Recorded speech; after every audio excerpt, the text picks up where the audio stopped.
In 1803, on the coast of Georgia in the United States, a group of enslaved Africans did something extraordinary. They refused to accept the chains of slavery. Instead, they walked into the water, chanting in their language, and chose death over bondage.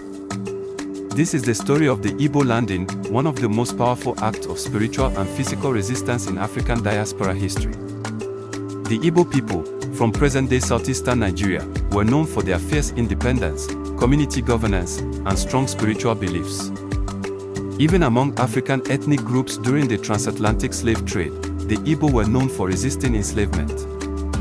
Some slave traders even feared taking Igbo captives, because many were said to choose suicide over captivity. In May 1803, a ship carrying about 75 Igbo men and women arrived in Savannah, Georgia. They were purchased at auction and loaded onto smaller boats to be transported to plantations on St. Simon's Island. But what the captors didn't know was that the Igbo were already planning their resistance. During the journey on the smaller boat, the Igbo rose up. They overpowered the crew, forced some to jump overboard, and brought the vessel to shore at what is now known as Igbo Landing. Once on land, they formed a circle. According to legend, they began to chant in the Igbo language, led by a priest or elder. The words echoed across the marshes. The water brought us. The water will take us back. Then, they walked into the water.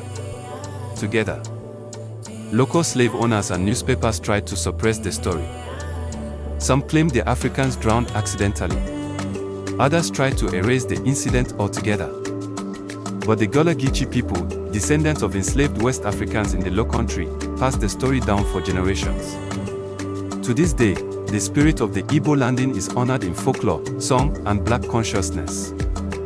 The story inspired artists like Toni Morrison, Erykah Badu, and even Beyoncé, who referenced it in Lemonade. Some say the spirits of the Igbo still walk the waters of St. Simon's Island.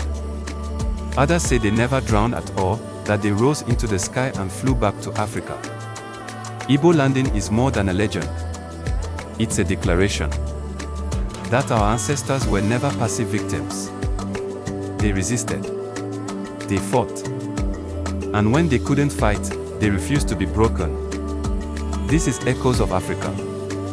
Subscribe for more stories they try to erase.